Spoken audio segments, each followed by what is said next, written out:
Alright, I'm outside here by my little pile of wood, and I'm going to talk a little bit about fire and fire safety. Now this week we're not actually going to build a fire, but we're going to talk about those things that you need to make sure you're considering when building a fire if you should be in a survivalist situation. Now I have a pile of wood in my backyard, and we're going to kind of look at this environment and talk about what components we need in order to set up a good fire area. Now, first of all, if I were to start a fire anywhere near this, there are lots of things here that are combustible or they would burn.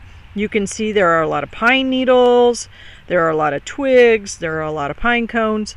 This would not be an ideal spot to start my fire because, quite frankly, everything here would instantly start burning. I need a space that is not going to let the fire spread. So there are two things I can do. I can use this stuff to build a fire in another location, or I could clear this all out and build a fire here on the flat ground. And that is important. We want flat ground in order to build our fire. Now, you can see I have a lot of material here that would burn really fast, so I could rake all of that back and get down to the dirt. I'm going to take you over now and show you my actual fire pit I have in my yard, and that's over here.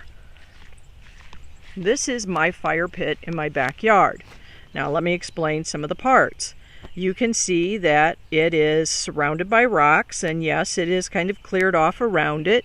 And that's for two reasons. When I build my fire, I want my fire to stay there. I don't want it to spread out and catch my grass on fire.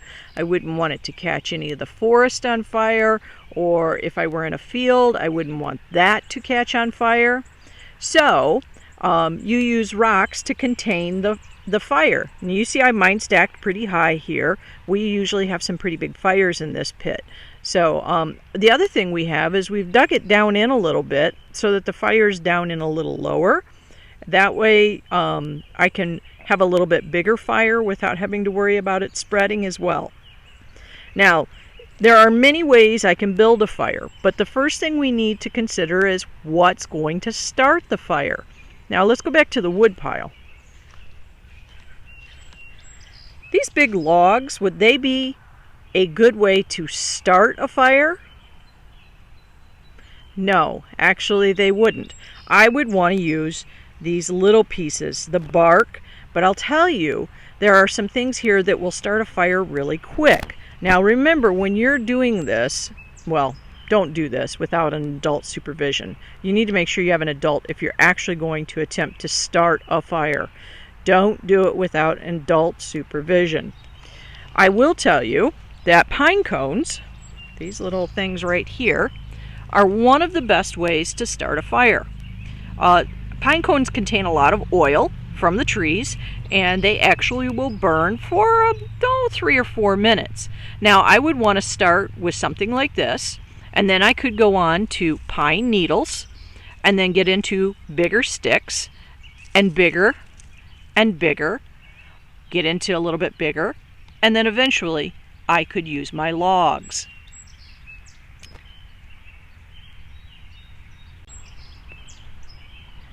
One thing you want to do is make sure you never build a fire bigger than what you need. You don't need to build a big rip-roaring fire if you're just looking to either purify water or to cook. So make sure that your fire matches your needs. If you're going to be out for a long time and this is all the wood that you had, you would want to make sure that you were conserving it. You might need it to keep you warm one night, or you might need it to cook if you were to catch a fish. So don't try to build a fire bigger than what you need for the time. It's warm out today. I wouldn't need a big fire. In fact, I would probably just keep a fire going just enough to keep coals so that I could have a bigger fire in the evening when it was much cooler.